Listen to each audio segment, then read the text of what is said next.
Hey, what's up, everybody? It's me, Danae, and I'm here with a message for you. Happy Wednesday. Is it Wednesday? Or is it Tuesday? Shoot. Honestly, I can't remember. That's crazy. I know it's July 17th for sure. That I know for sure. But I honestly, in this moment, can't remember if it's Tuesday.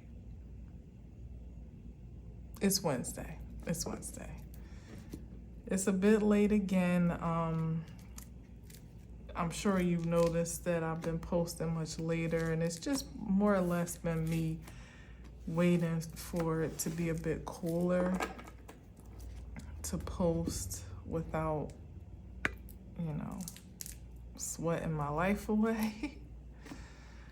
And not having any noise interference with the fan as well. Today was supposed to be more or less like the last ridiculously hot day. It's supposed to cool off just a tad bit, not by much, but a little bit. So I'll probably be back to posting a bit earlier, or maybe not. I don't know. Maybe this is the summer flow. You know how it is in the summer. Maybe we on summer hours. I don't know. But either way, I'm here, you're here. What's that, Jill Scott? I'm pleased. I'm really digging your company. Your smile, your style, your peace mentality. Lord, have mercy on me. I was blind, now I can see what a king's supposed to be. Baby, I feel free. Come on and go with me. Let's take a long walk around the park after dark. Find a spot for us to spark conversation, verbal elation, stimulation. Share our situation, temptation, education, relaxation, elevation. Maybe we can talk about Relations 3:17. Is it Revelations? I might have messed that part up. I wonder what Revelations 3:17 is. I might have to post that in the comments. Matter of fact, JJ, bring me my phone, please. We really on summertime right now because this is way out of order, but we got time, right? You ain't got nothing but time. Thank you. I ain't talking to you, bro. All right, so first, let me make sure it is Revelations that 3:17. Hold on. Just got.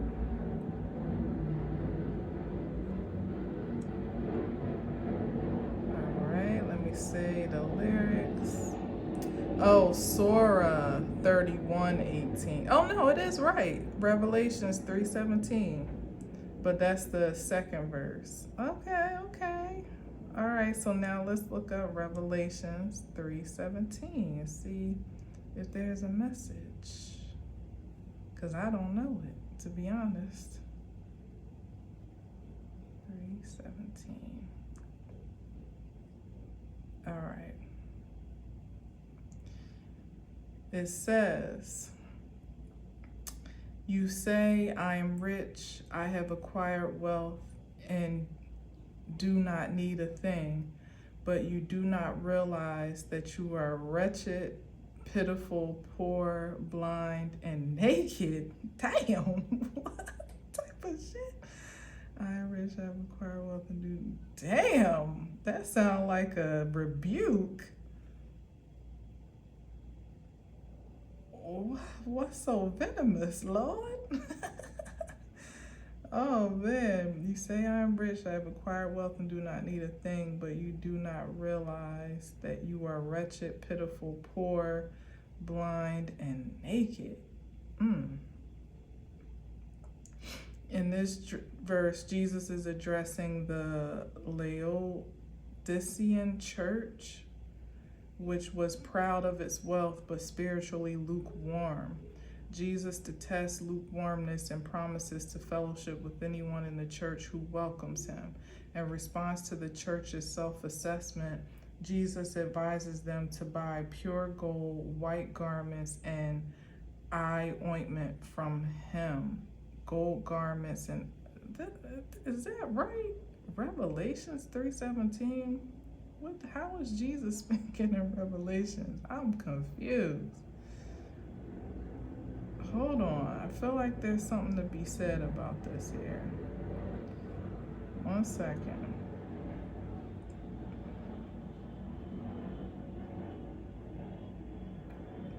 We find a big contrast view of itself and Jesus's view of them. The church saw itself as rich, prosperous, but Jesus saw it as poor. Undoubtedly, some wealthy bankers were members of the church and contributed generously to its offerings, but the church was spiritually bankrupt. Damn, it was a rebuke. The church felt it needed nothing, but actually it needed what only Jesus could give. As the saying goes, money cannot buy happiness. With all its wealth, the church was wretched, meaning unhappy. Jesus also viewed the church as pitiable, meaning miserable. Okay. It is possible to possess money and material possessions but feel miserable. Paul instructed Timothy to warn his church members that money-hungry Christians fall into a snare and to many senseless and harmful desires that plunge people into ruin and destruction. Jesus also, that's 1 Timothy 6:9. Jesus also recognized that the spiritually impoverished Laodicean church was also blind and naked. It did not see any need to trust in the Lord or to evangelize the lost. It had no vision. It was naked, an ironic criticism since the city exported abundant wool for clothing. Wow. Revelation 3:17. And then she says, your background, it ain't squeaky clean. Sometimes we all gotta swim upstream. You ain't a saint, we all a sinner, but you put your good foot down and make your soul a winner. I respect that, and you're so fat, and all that, plus supreme. Maybe humble when I'm your villain. I can be everything that you breathe. That's Jill Scott, Jilly from Philly. Okay, well, that's how we're starting this message, with a rebuke from Revelation 3:17, more or less about coveting material wealth over spiritual health. That's essentially what it all rounds out to be. And from the spirit to the church, which is supposed to be more or less the facility of faith, you know, where the spirit is to be filtered and conducted in the purest way, you know, supposedly. Of course, we know we're still dealing with human nature, you know. However, that is the expectation, or more or less the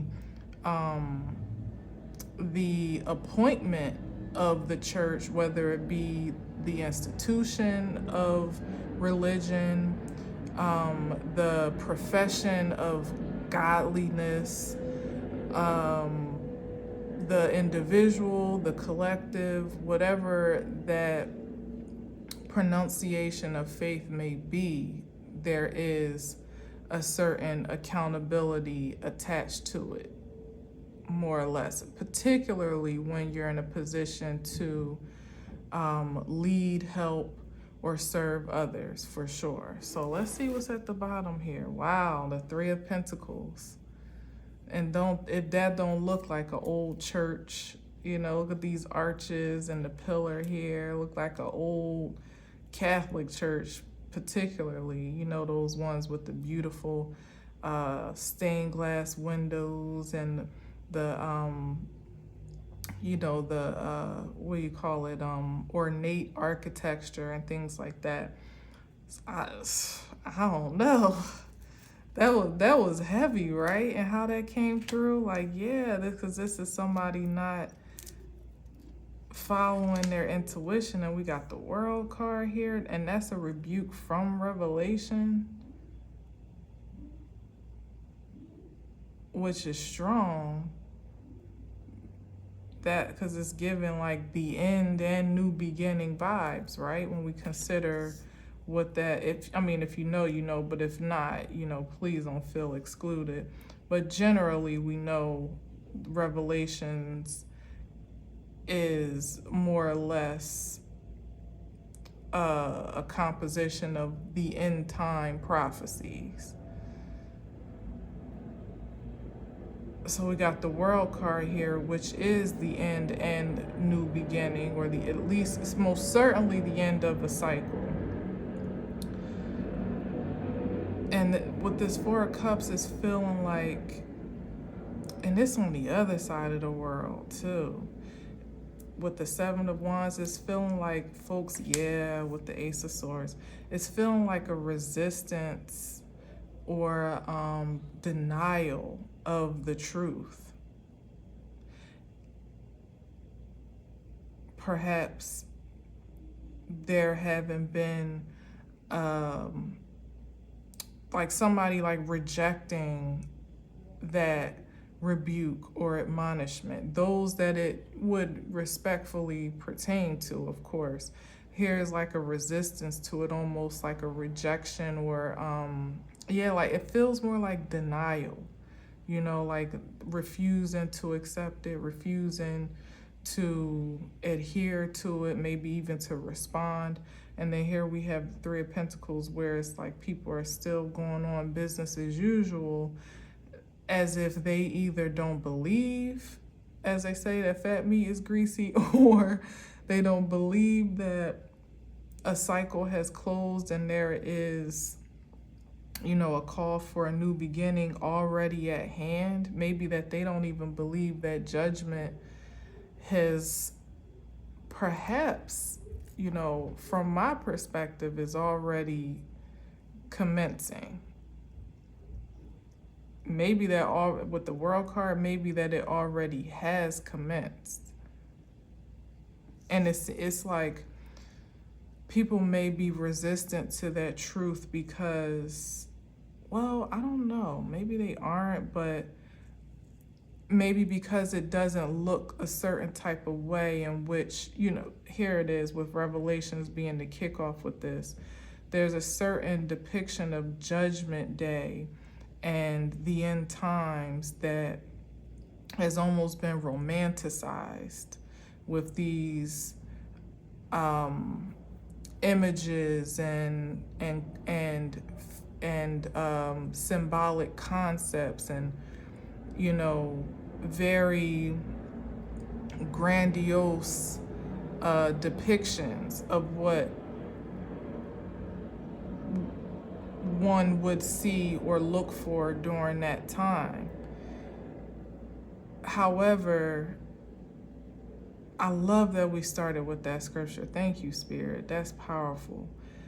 However, those that consider themselves a great deal to be the keepers of the revelations, even, you know, the resounders of it to some degree, I feel don't holistically understand even what they submit to.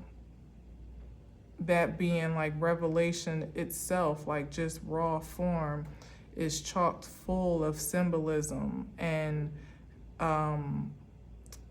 figurative expressions and things that were written at a time to project a vision and a prophecy for which then they didn't necessarily have the reference as it would play out in real time, you know. So certain things that may be taken literally,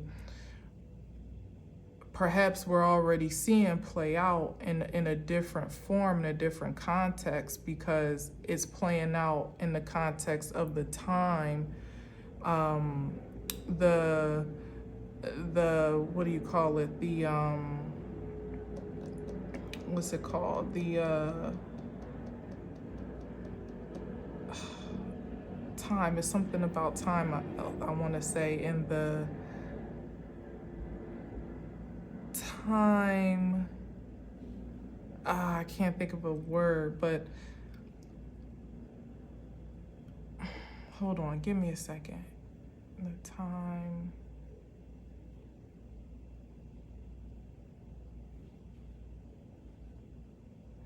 I can't hear it. I heard something and I want to be able to say it. Particularly because the world card and being Saturn ruled, definitely, and 3D, pertaining to the 3D world, is about time. You know, so it's like what's being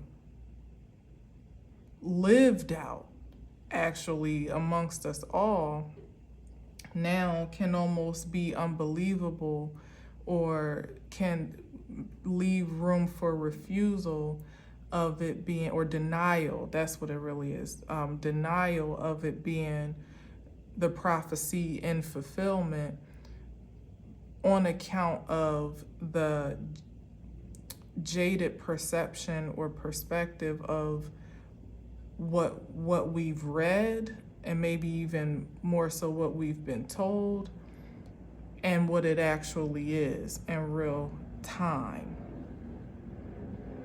The truth of the spirit of the matter, the spirit of the prophecy, and the matter of its existence in 3D form now, or at least soon to come. I don't know. I venture to say now, with the world card at the center of this, I think that's exactly kind of supporting my point, is that it's like, it's almost unbelievable, you know, when you consider something we've been reading about or learning about or being conditioned for in one regard, right? For so long, for lifetimes, it seems, for certainly centuries, and even millennium at this point. Millennia or millennium? At this point, it almost is unfathomable that we could be in the occurrence of that prophecy now, because there's been the conditioning of the waiting and the watching and the anticipation, and to the point where it's kind of like, you know, once at a certain point, you kind of do, as I said, like kind of go on business as usual, because it's like, well, you know, your grandma's grandma been prophesying the end times, you know, in the way that she knew to do so by her perspective, and it's been passed down, you know, as a, what do you call it, like a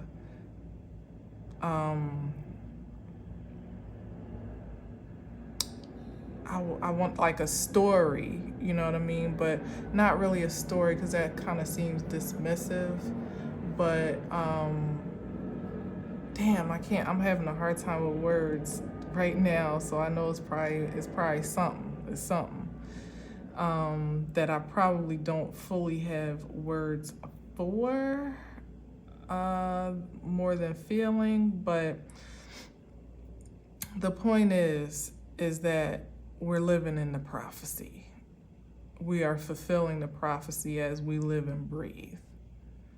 And the way that it has been passed down, in the narrative, I should say, has been passed down, however it is you can connect to it, relate to it or not, may not necessarily be, or may not exactly be what we have come to,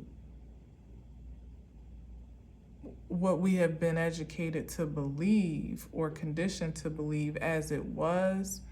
But the reality of the essence of that prophecy is already in effect.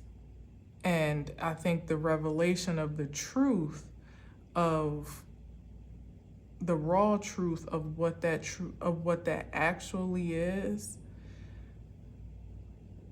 is coming to light before our eyes, and some may recognize it for what it is, but some may be dismissive of it, because, as I said, it's almost like, in the emergence of Jesus as it is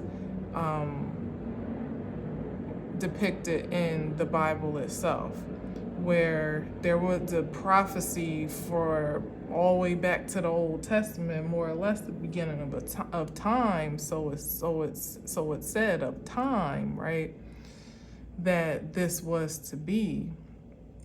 But when it actually became, many people rejected it, many people denied it, many people were in disbelief or disagreement with how it appeared, because they had an expectation for it to look a certain way based on the words that were used to pronounce its realization.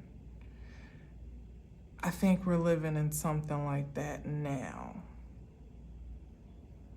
Let me see. Let's see what's going on. Here's a distant traveler here with the Knight of Wands. It's something about time here. It's something about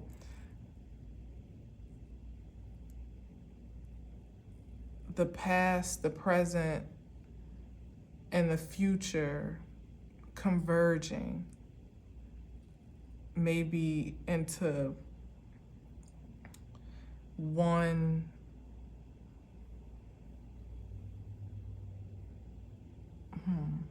what?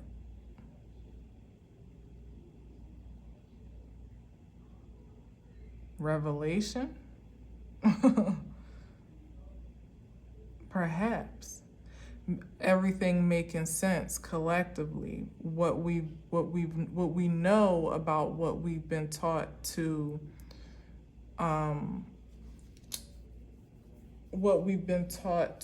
anticipate, what that whatever actually is in real time, if it in fact is in real time, in the present moment. And also knowing now, being now enlightened about the past, and perhaps even some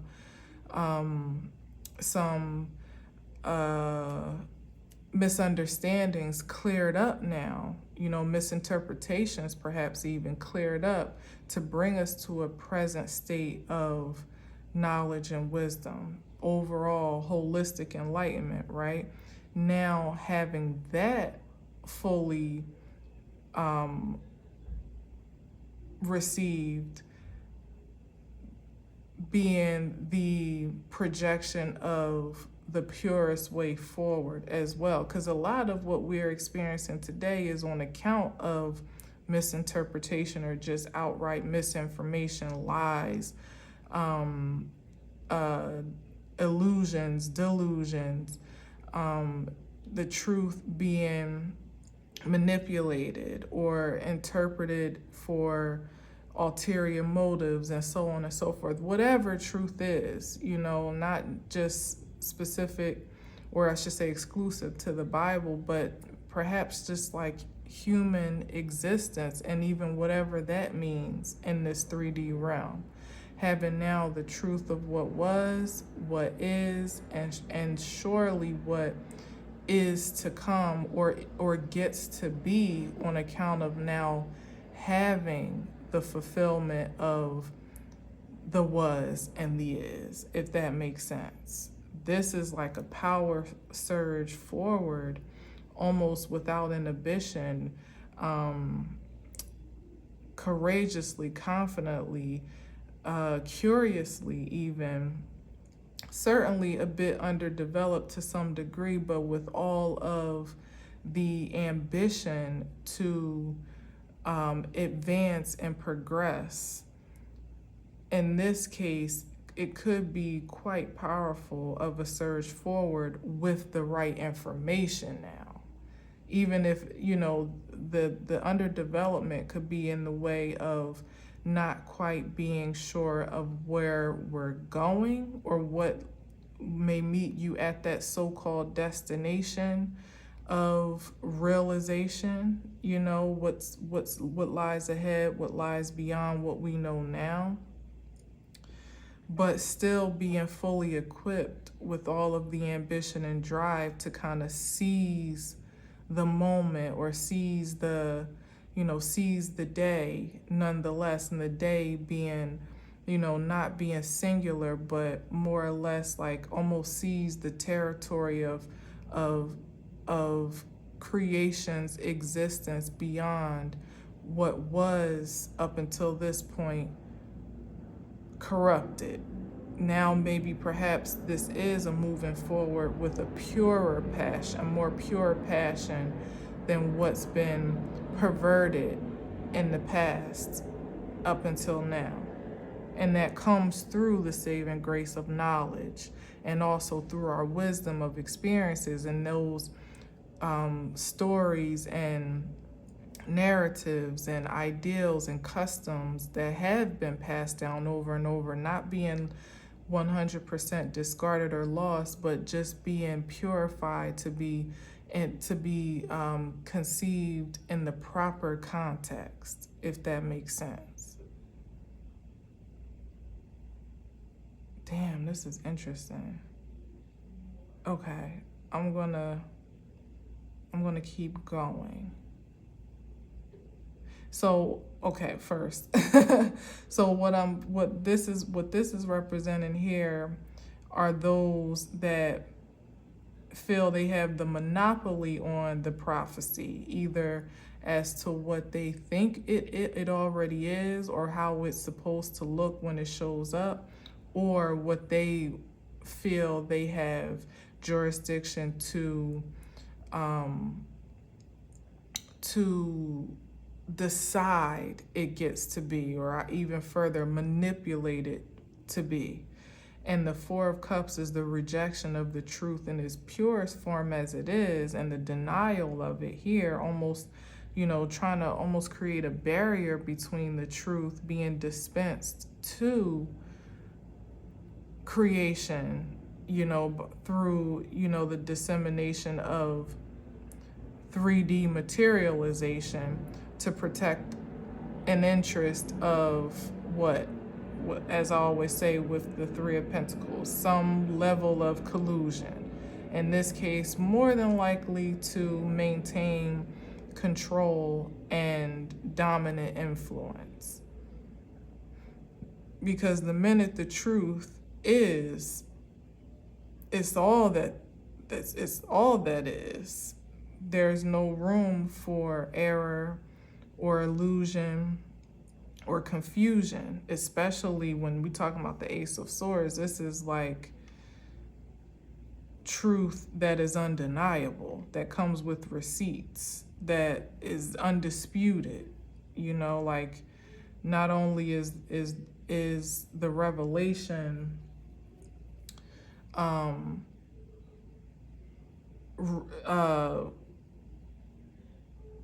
expelled, or I hate to say revealed, but like, the revelation is revealed, or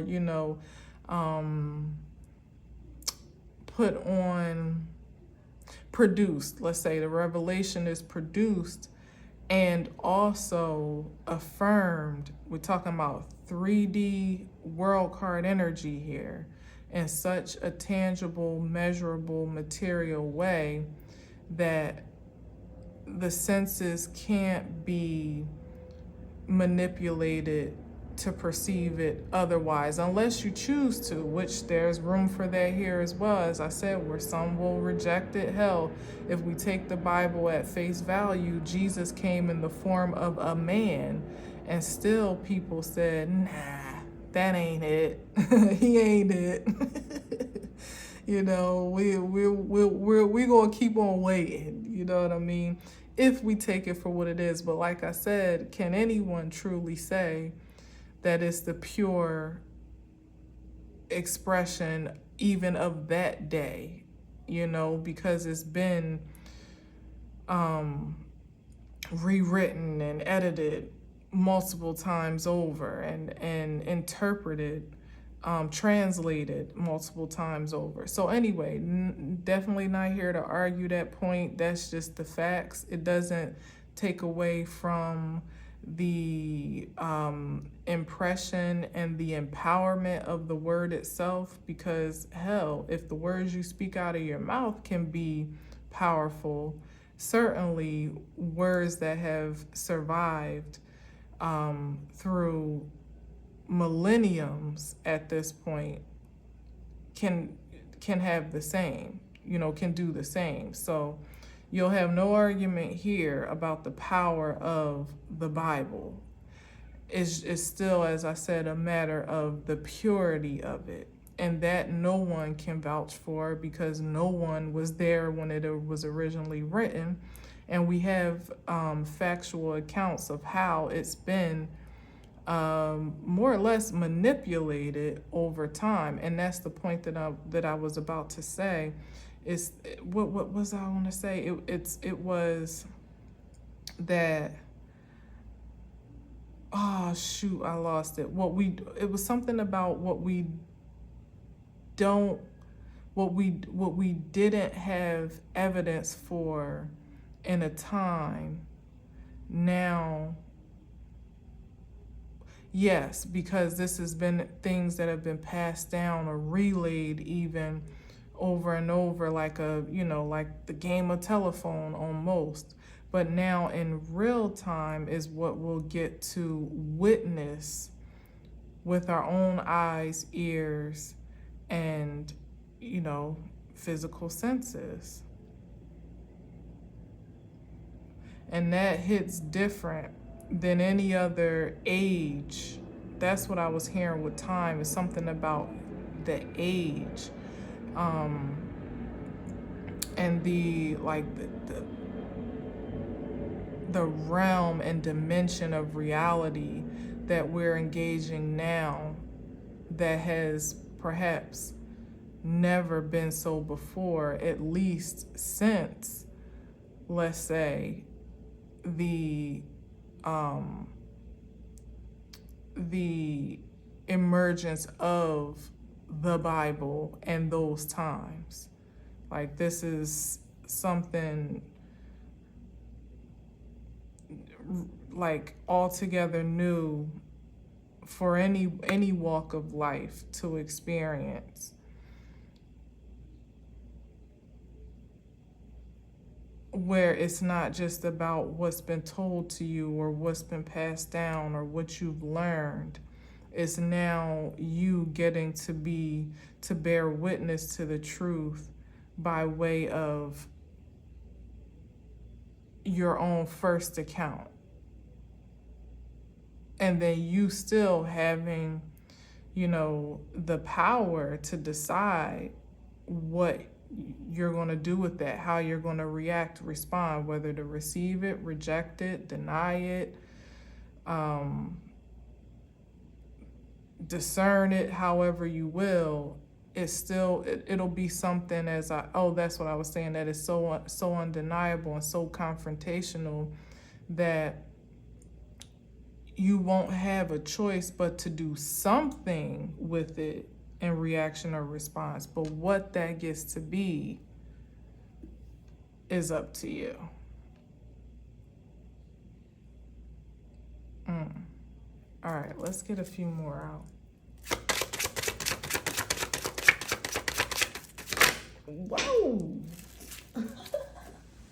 That thing, I wish you could have seen how this flipped over my head, literally. The Page of Swords, yeah. This is the observation where you have, like, the truth is being put in your hands, in your view, in your eyesight, undeniably, unavoidably clear. But what do you make of it? Wow, now we got the Seven of Swords here. What do you make of it?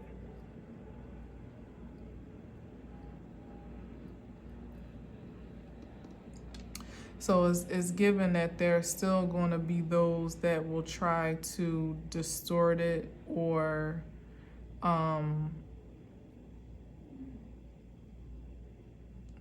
I would say try. Ooh, look at this. It's the Ace of Cups and the Ace of Wands. Yeah, I was just about to say, like, they'll try, but it won't be successful, except for those that are not receptive. You know, those will probably be the low-hanging fruit of those that of the ones that can still be deceived, lied to, led astray, enticed to do something anti-Christ, you know, against their own supreme being, which ultimately in this case is a call to receive the truth, you know, by your own account and by your own admission, and pronounce it or profess it, you know.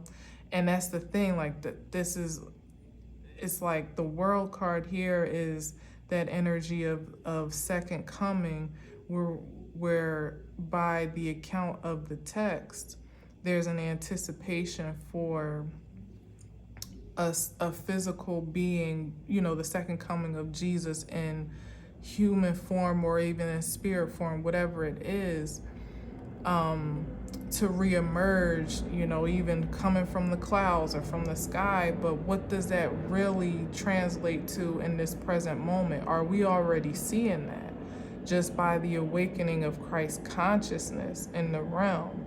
And that honestly just looks like the opposite of that rebuke in that scripture that I read, where we're talking about people that are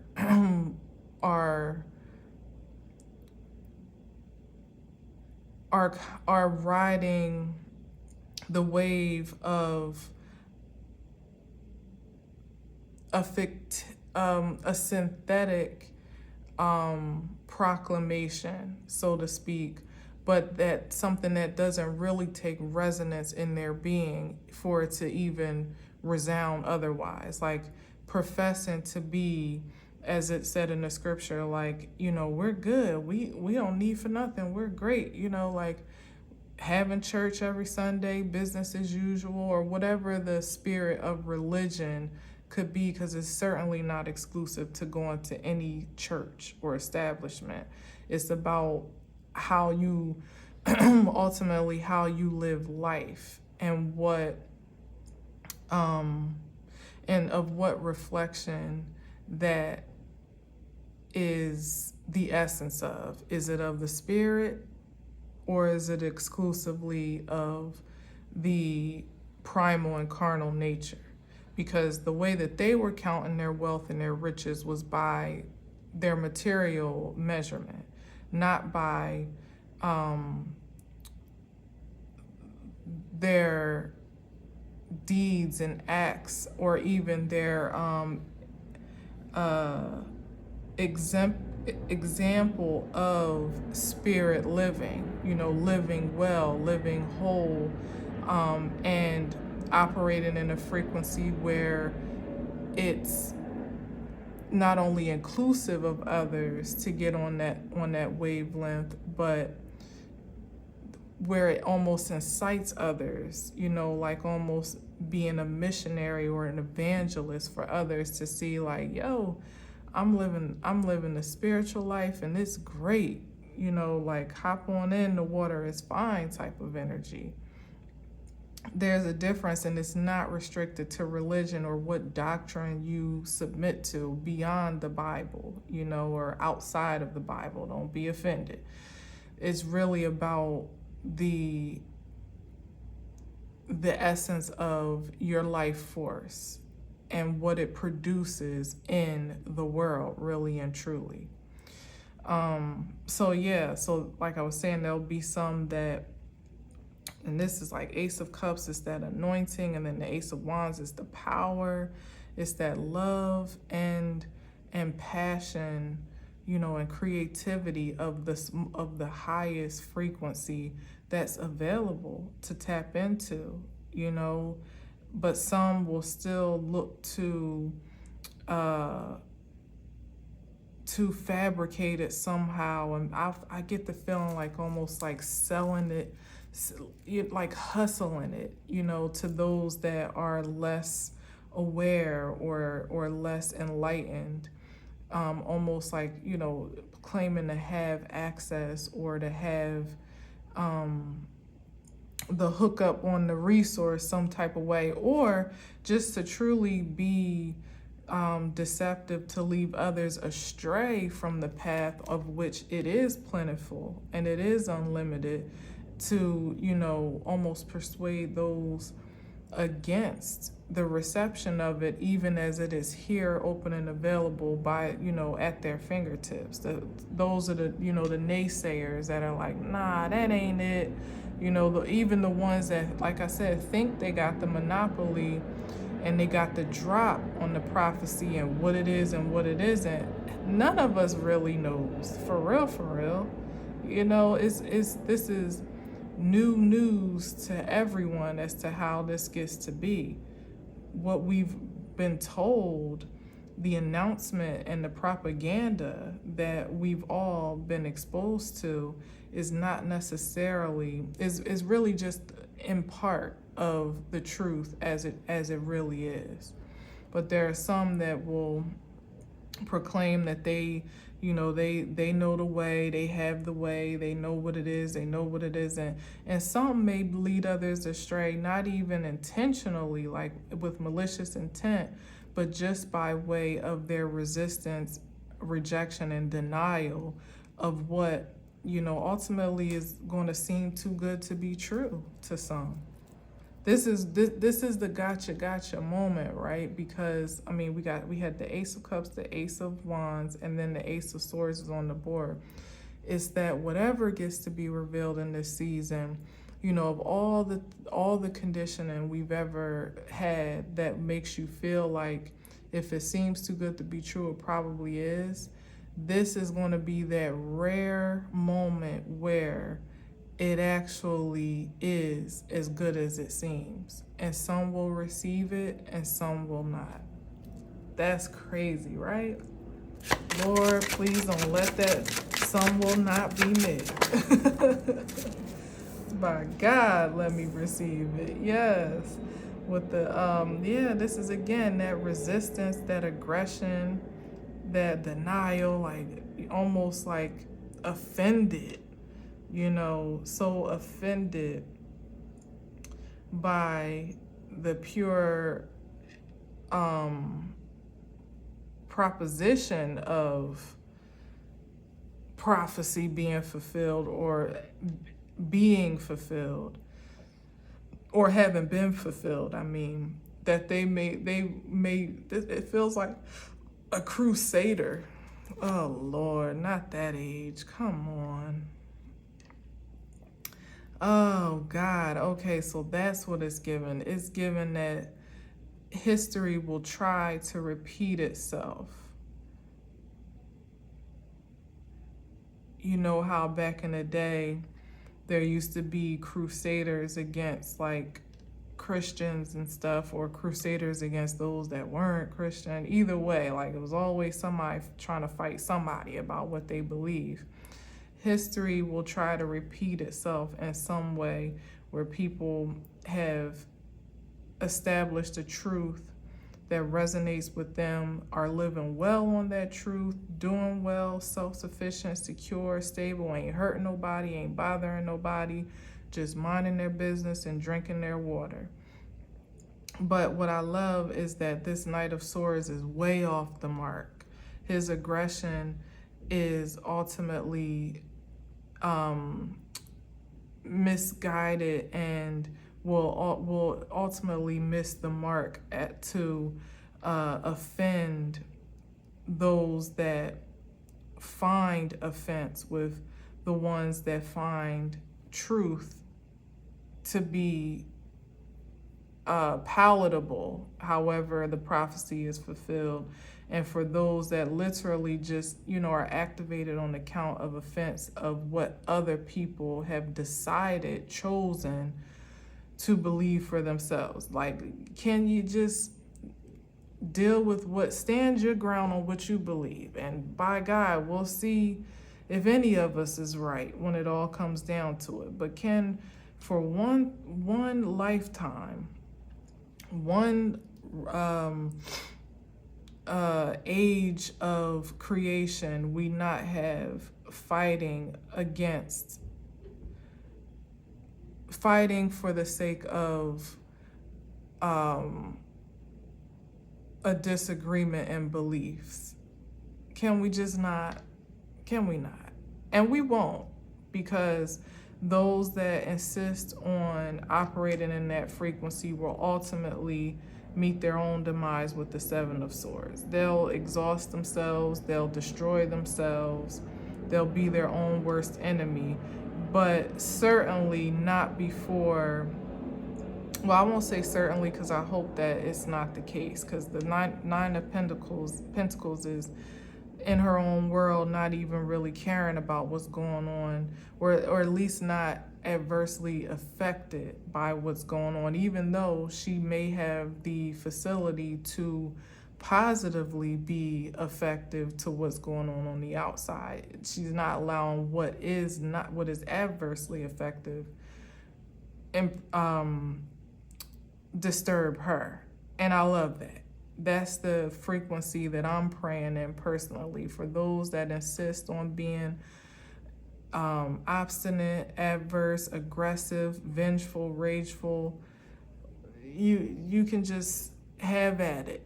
You and your whole crew, all of y'all can just fight against each other if that's what you decide to do. But those that are committed to and devoted to the truth that they uphold will be protected in a force field that's impenetrable. Oh my goodness. The Temperance. And that's that on that. That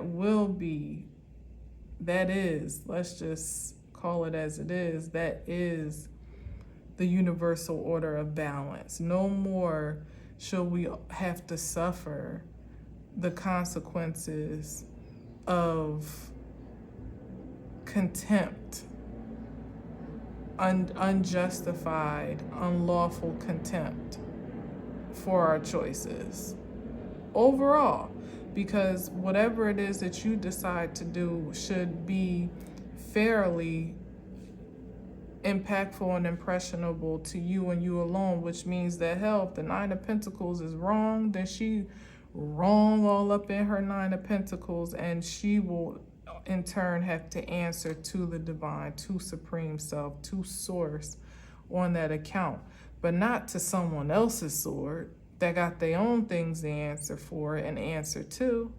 No, that's what's being left behind. We're done with that age. That can no longer persist in the new world. So saith the Spirit with the Temperance card here. It's just not admissible, and it's intolerable at this point. You want to destroy yourself? So be it, have at it. But to raise your sword against those that you have no jurisdiction over, you have no no righteous right to govern, that's dead.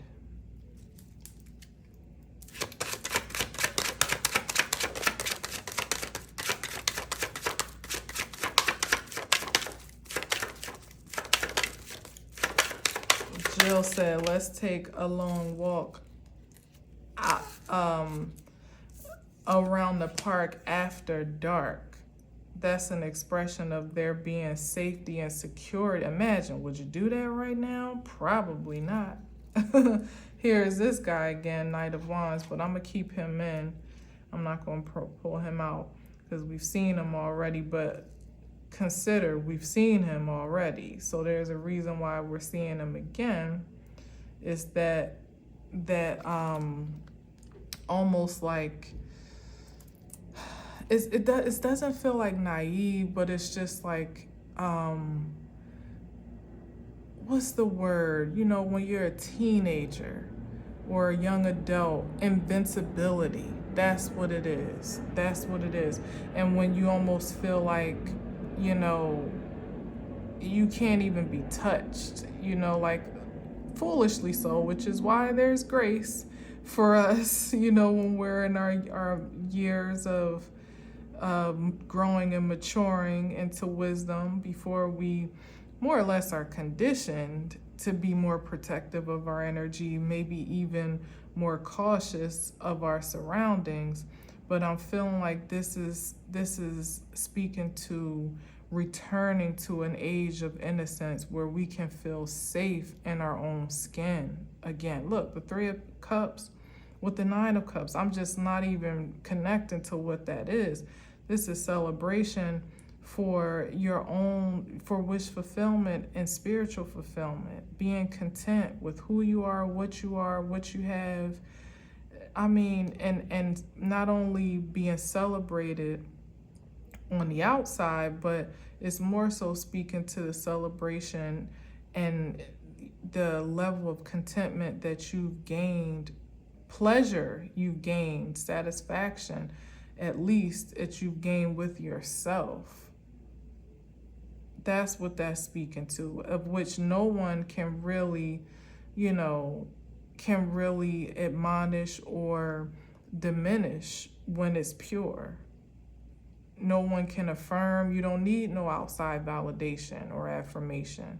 You don't need anybody to agree or to you know, give you a pat on the back. You don't need any particular measurement of material evidence to know that you're doing a good job. You're doing well in life. It's a personal standard, and like a personal what do you call it when you review. Yeah.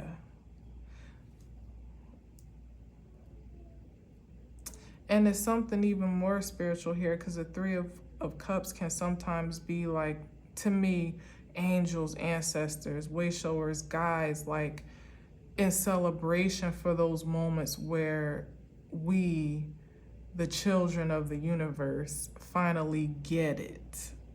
We get ourselves, we get the point of, you know, the purpose of life, whatever that is specifically for ourselves and what that contributes to collectively. And we are, you know, incited to conquer that path fearlessly. I believe the divine rejoices for those moments, great and small. Every single time they occur, it's like they have a whole party. That's what happens in my head anyway. Let me see what's on the bottom here. The Nine of Wands.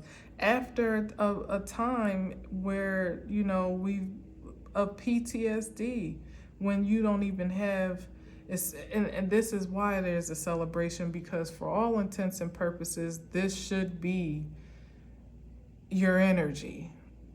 For all of the conditioning, all of the interference, all of the manipulation, all of the corruption, the fear, the distortions, the destruction, everything that's been incurred for lifetimes and lifetimes and lifetimes, of which perhaps our souls, which is why I keep saying that there's something deeper about time here, that you don't have to submit to this, but your soul has experienced in a reoccurring state of which you may not mentally remember, but your soul has recorded every account.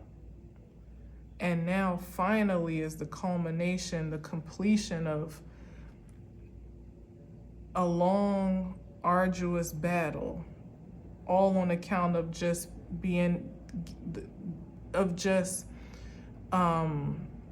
securing the liberty to stand in your divine identity. That's it. That's all anyone certainly that is well-meaning in creation is truly fighting for, no matter what it looks like at times. That's all that we're at war for. Sovereignty of our own spirit in the 3D realm. Because something happens somewhere between that spirit gateway and this earthly one that corrupts that transmission, and that transition. And it's like finally not only being revealed and exposed as to what that truly has been and is, but how we get to now reclaim our power, righteously and reaffirmed in this lifetime, and how we get to set the stage, the world stage, for those that are coming behind us to have something to actually inhabit peacefully, soundly, without interference. It's a tall order, and it's no small feat, but for whatever reason, I feel that this is the age that it begins, at least. I don't know if those of us that are under the sound of my voice at this moment will see the fruition of it holistically, but it's certainly the beginning of something altogether new.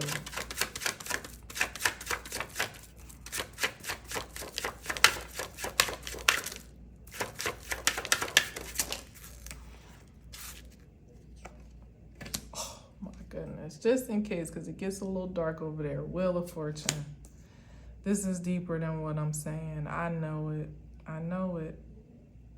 Maybe I'll glean more from it when I watch it back. But we got the Wheel of Fortune. That's bigger than life. That's galactic, universal. That is about time and fate and destiny. Aligning, being indestructible, certainly being more expansive than probably can even be humanly conceived of, at least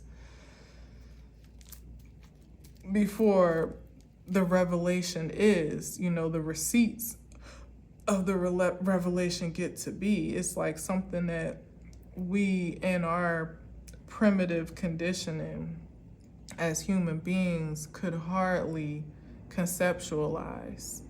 Something too good to be true, but absolutely is.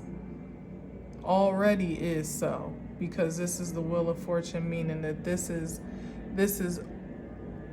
if not already happened, it's inevitable. There's nothing that can stop destiny of a universal order. Let's see. King of Wands.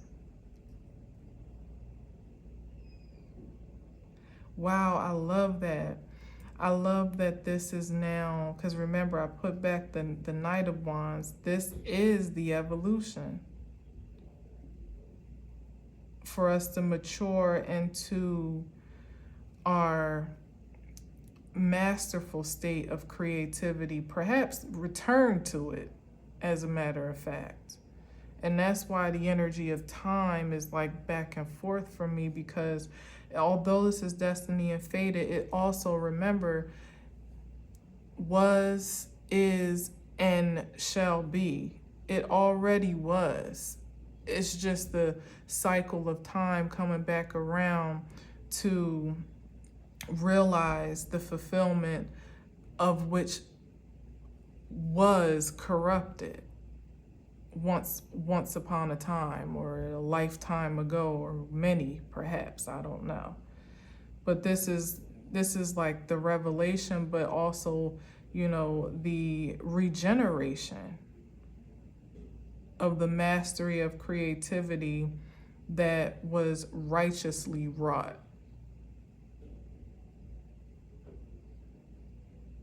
And this is creation, masculine and feminine, is what I'm sensing here. It's the energy of how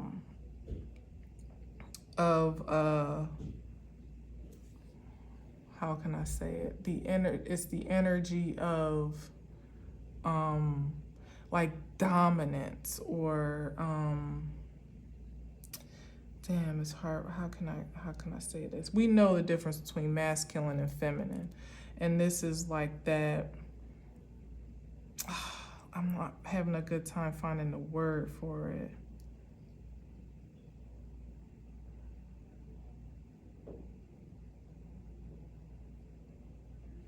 When you're like in the director's seat, you know, like you're empowered to authorize creativity, to command it, you know, even. Not just a matter of reception, passive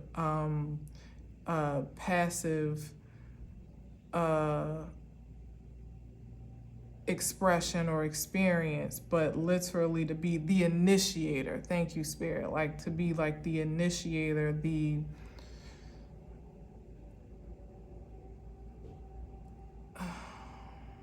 still, that doesn't even feel right. It's bigger than that with the Wheel of Fortune.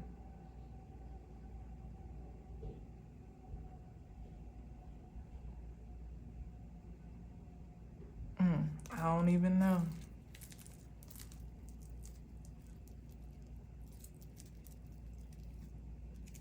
Here's the Knight of Cups. And here is the Six of Wands.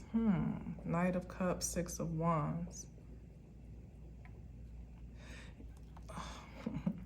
What I'm honestly getting is going back to night stage, right?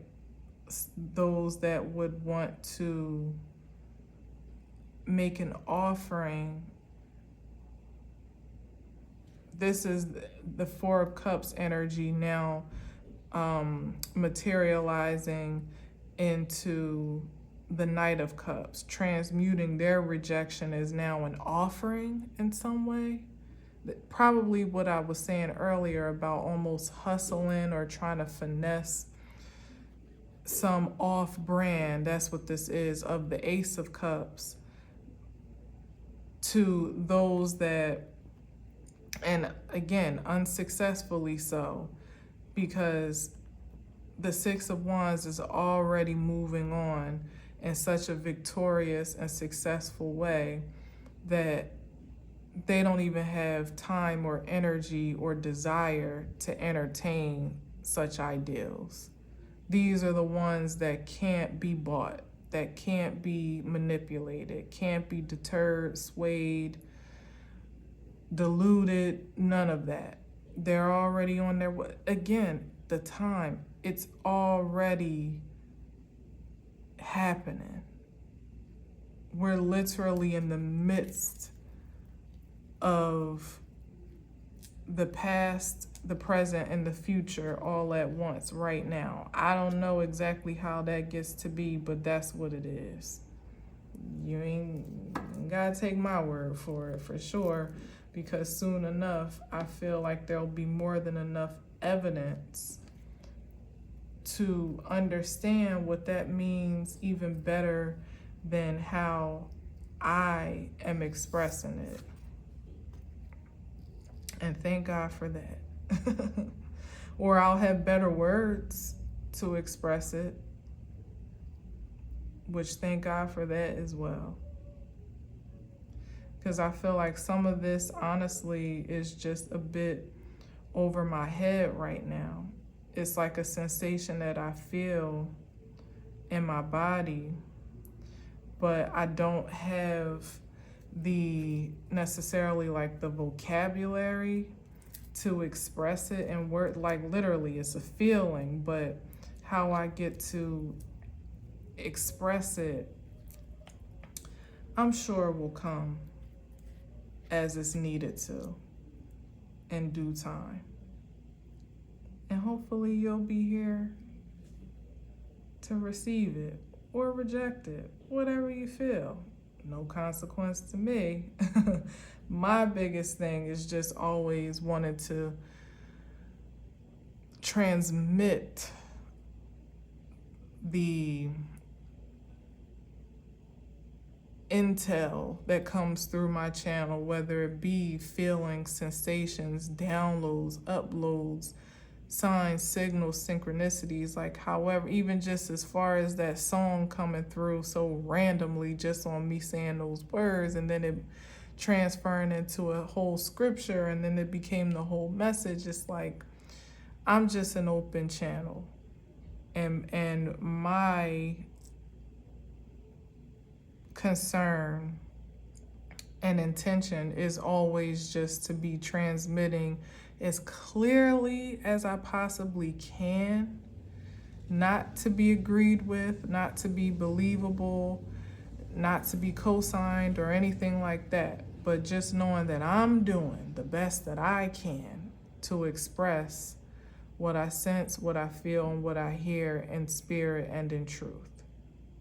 In case you were wondering, that's my commitment and devotion. So anyway, take this message as you will. I love the victory, the happy ending of victory, success, rewards, and recognition. And I truly do believe that that's for those that stay the course and trust the divine path that they have been guided to journey on. And it looks different for everyone, which is why it's ridiculous in this age, this day and age, for anyone to fight against another person's truth, or how they interpret a thing, what they believe to be, because your interpretation and my interpretation, even of these cards alone, I'm sure is completely different. And that's kind of the point of having a world of creations that are all unique. So it's time that we start allowing each other to live in our uniqueness instead of finding reasons to fight against it, even against our own for ourselves. So I pray that that evolution comes speedily, for sure. I pray I'm here to see that day, even if it's a small community of that realization. Lord, please let me in the gates. That's where I need to be. That truly is heaven on earth to me. So thank you for listening. Thank you for watching. Until next time, as always, I'll leave you with peace.